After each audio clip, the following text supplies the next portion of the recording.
He didn't say a single word. Not when they called me a gold digger. Not when they joked about my childhood, about the fact I grew up near a trailer park. Not even when they said I'd probably leave him the moment someone richer came along. He just sat there, high, silent, and still, while his friends laughed. And so, I said it. Why the hell would you say that when I make twice what he does? The room went silent. You could hear the buzz of the string lights, the ice clink in someone's drink, a single breath taken too loud. My heart thudded once in my chest like a warning drum, but I wasn't done. There ain't no gold to dig here. Not with him. Not with anyone at this party. So tell me, do y'all think I'm cheap, or do y'all think I'm stupid? He wanted to leave the party after that, but let's rewind. Because this didn't start with me clapping back. It started with me just being myself. My name doesn't matter. I work in tech. Specifically, I'm a mechanical engineer at a robotics startup. Most days, I'm covered in grease and sunburnt from working with motors that don't want to cooperate in 95-degree heat. I love it. It's not glamorous, but it's honest. It's real. And it pays well, really well. I make $130,000 a year. My boyfriend also works in tech. Stable job, big company, programming. He makes around $68K. It's never been a problem for us. At least I thought it wasn't. He invited me to a party. Some of his old friends from work. Tech guys. Most of them smart, ambitious, well-spoken. And, at first glance, harmless. I walked in with my usual energy. Ponytail. Hiking boots still muddy from the weekend. Calloused hands. I wasn't trying to impress anyone. We mingled. Everyone asked each other the same thing. So, what do you do? When they asked me, I smiled and said, I'm a hiker. I do archery, love road trips, camping, riding dirt bikes. Because that's how I see myself, not by my job title, but by what lights me up when I'm off the clock. One guy chuckled. But what about work? I shrugged. Oh God. I don't want to talk shop at a party. Spent all day sweating through my clothes trying to replace a busted motor, only to find out the new part was broken too. Nightmare. And that was that. No big reveal. No ego. No salary flex. Just me, exhausted, honest, and happy to talk about literally anything but work. Later in the night, more little moments added up. I mentioned dealership car repairs were a ripoff. Talked about visiting my childhood neighbor after her trailer caught fire. Casual stuff, memories, real life. But somehow, in their eyes, it painted a picture. One they didn't like. A woman talking about camping and trailers and saving money on car repairs. She must be poor. And if she's dating one of them, she must be a gold digger. The joke started slow. A trailer park princess here. A comment about how some girls know how to spot a paycheck there. All under the guise of just teasing. But the implication was loud and clear. I wasn't good enough. Not in their world. Not in their eyes. And definitely not without some ulterior motive. And my boyfriend? Nothing. Not a word. He'd smoked earlier. Told me later that it makes him quiet. Said he has trouble jumping into conversations when he's high. But the thing is, he wasn't too high to listen. He was just too high to care. Until I said what I said. Until I defended myself.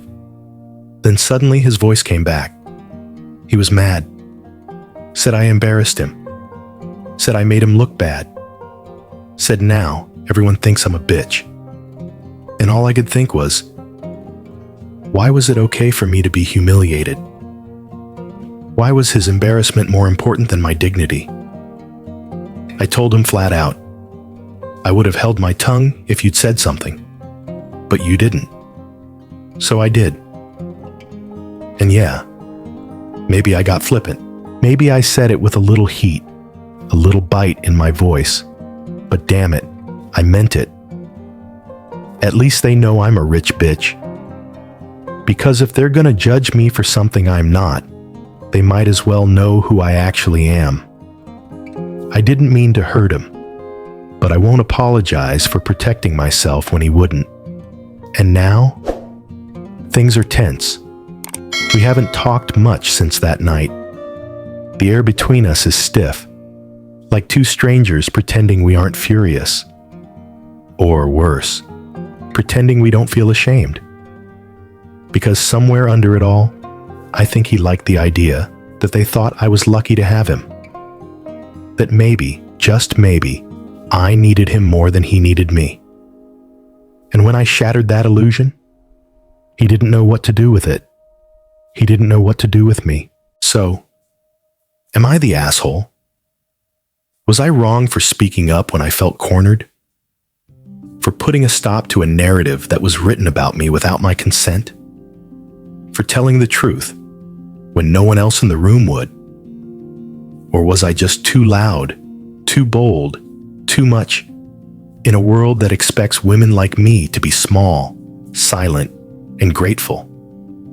Because let's be honest, no one calls a woman a gold digger unless they believe women can't succeed on their own. No one laughs at her trailer park past unless they think poverty is a moral failing. No one gets embarrassed that she makes more money unless they believe masculinity is fragile. And no one should ever be shamed for standing up for themselves when the people closest to them stay silent. Not when the jokes cut deep. Not when the room goes quiet. Not when the truth burns brighter than anyone expected.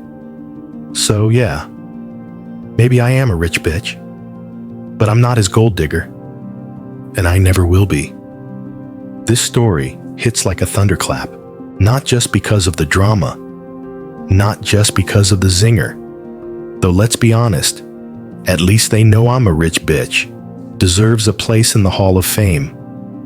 It hits because it's about something deeper. Respect.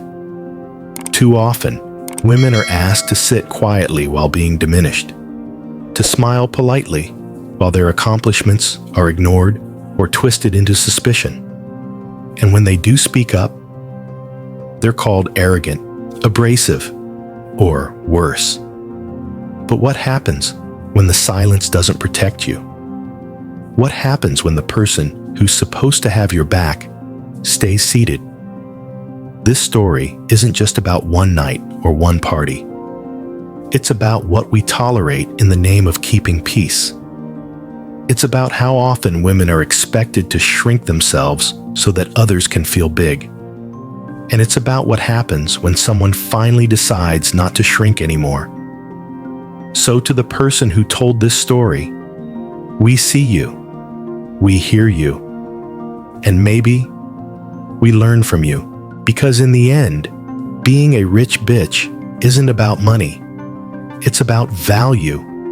It's about knowing your worth and refusing to let anyone else put a price tag on your dignity. What would you have done? Would you have spoken up or stayed silent to keep the peace? Tell us in the comments. And remember, this is AITA Story Vault, where every story deserves to be heard.